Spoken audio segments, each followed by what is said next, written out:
naitwa Jebla Kambole.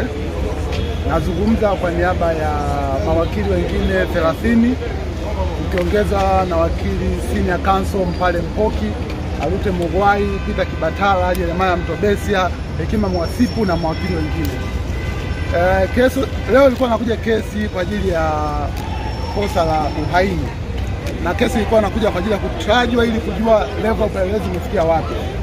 Lakini nyinyi waandishi mtakuwa ni mashuhuda kwamba kwa namna ambavyo shauri lilikuwa linaendeshwa, wengi wenu mmekosa kupata picha wala Lissu akiingia mahakamani. Kwa hiyo kama ilivyotokea mara ya mwisho, Lissu amekuwa akinyimwa fursa ya kuzungumza au kusalimiana na watu. Kwa hiyo kutokana na hizo changamoto, lakini pia ukizingatia kwamba mawakili sisi paka hatua hii tunafika takriban siku 68 hatukuwahi kupata fursa ya kuzungumza kama mawakili, kwenda gerezani kumtembelea, kujadiliana naye. Kwa hiyo tunazungumza kwa njia ya kioo, kwa njia ya simu, kiasi kwamba tunashindwa kufanya consultation na mteja. Tunapata muda wa kufanya visitation. Sisi kama mawakili tunajua mara nyingi tunaenda mahakamani, tunaenda magerezani, tunazungumza na wateja wetu. Lakini namna ya kuzungumza na Lissu inakuwa ni tofauti na wateja wengine. Kwa hiyo tukaona hili jambo sio sawa. Lakini pia tukaona kwamba haki zake za msingi gerezani zinakiukwa. Tumeeleza mahakama, tumechukua hatua za kimagereza, lakini hakuna ambacho kinachukuliwa hatua yoyote. Na kwa kuwa level ya upelelezi wa hili shauri bado unaendelea kuzungumzwa kama ukukamilika, tukaona ni jambo la busara kuzungumza na mteja, ili mteja mwenyewe afanye uamuzi wa kuzungumza mwenyewe moja kwa moja na mahakama. Kwanza apate fursa ya kuzungumza ambao alikuwa anaikosa mwanzoni, lakini pia katika hizi hatua za awali aweze kuzungumza yeye mwenyewe. Kwanza yeye mwenyewe ni wakili, ashakuwa rais wa chama cha wanasheria, ashakuwa wakili zaidi ya miaka 22, kwa anafahamu utaratibu wa kisheria.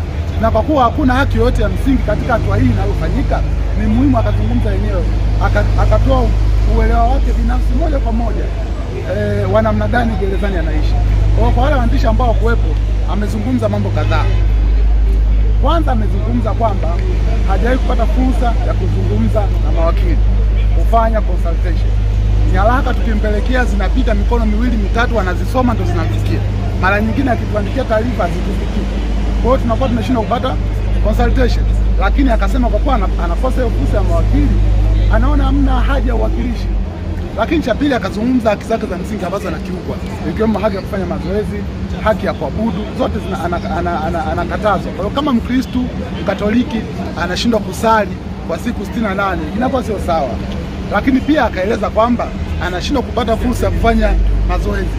Lakini pia pamoja na kueleza hilo, lakini akazungumzia kwamba kwa namna shauri ambavyo linaendeshwa, anafikiri ni muhimu akajiwakilisha mwenyewe kwenye hili shauri.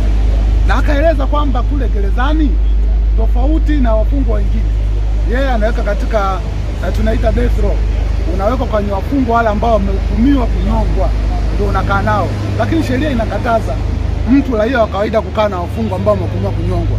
Kwa nini sheria inakataza? Kwa sababu mtu ambaye amehukumiwa kunyongwa hana cha kupoteza, anaweza akakudhuru, anaweza kufanya chochote, kwa sababu adhabu yake ipo, haiwezi kuongeza zaidi ya hiyo kunyongwa, hakuna adhabu zaidi ya hiyo. Kwa hiyo ndio maana si vizuri mtu kukaa na watu wanamea, lakini anawekwa na watu wanamea.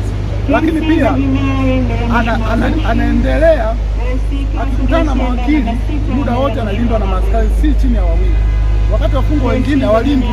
Kwa hiyo anaona sio sawa taarifa zake kusimamiwa na kuchunguzwa kwa mtindo huo.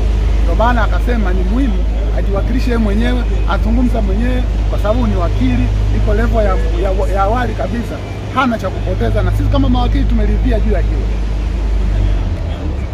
Kesi imefikia sasa? Kwa sasa kesi imefikia kwamba upelelezi umekamilika. Mwendesha mashtaka anasoma jalada ili amue kwamba ni lini kesi hii inaenda mahakama kuu, au wanamwachia au wanafanyaje. Iko katika level hiyo. Kwa hiyo kesi itakuja siku ya tarehe 1 mwezi wa 7 ili kujua mwendesha mashtaka mkuu wa serikali amefikia wapi na usomaji wa hilo jalada. Asante jamani.